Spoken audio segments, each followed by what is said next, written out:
Les algues vertes sont très riches en fer. Ça, c'est pas de la... Elle est très intéressante pour ça. Et vous allez avoir des algues qui seront plutôt riches en protéines. Par exemple, le nori, c'est jusqu'à 40% de protéines. C'est pas négligeable. C'est frais, un peu comme quand on va à une cueillette de fruits ou quand on va cueillir des mûres sauvages, etc. Donc c'est toujours intéressant. Puis on va se lancer aussi. Et qu'on fera découvrir ça à des amis, à des apéritifs. Voilà, mais avant on va acheter un livre.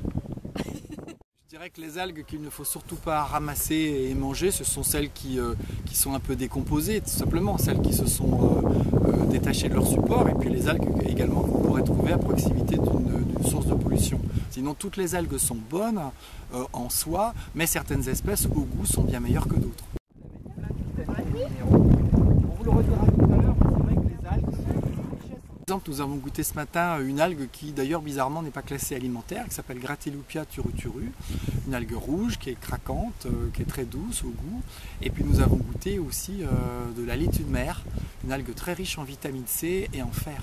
Tout à l'heure nous allons donc au retour à la ferme émincer ces algues et puis en fabriquer un tartare devant les personnes et ajouter des ingrédients à 100% d'origine bio. Et là, les participants à l'atelier vont comprendre concrètement quel est l'intérêt des algues. Vous voyez, ce sont les algues que nous avons ramassées ensemble tout à l'heure. La laitue, on aurait pu ajouter du nori, vous l'avez vu. Ça, c'est la variante de sel. De l'huile d'argan, si vous aimez cette huile. C'est autre chose. Non, on a la côte du nori. Il faut une base de 3 ou 4 algues. Là, on a utilisé le haricot de mer, la dulce, le nori et la laitue. On ajoute une petite base d'échalote ou d'ail.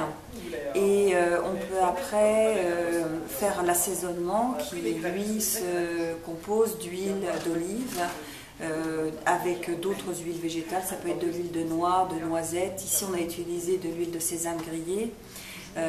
Vinaigre de riz, parce que c'est un vinaigre assez doux, sauce soja, citron.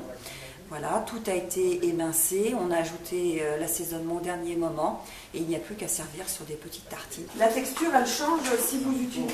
C'est quoi la différence là, c'est toujours la même chose. Donc c'est voilà. Puisque j'avais...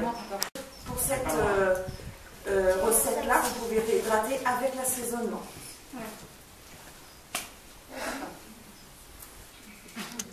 Très frais en bouche, une texture agréable. Ouais.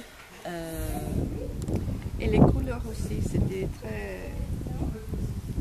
très joli à voir avant de manger.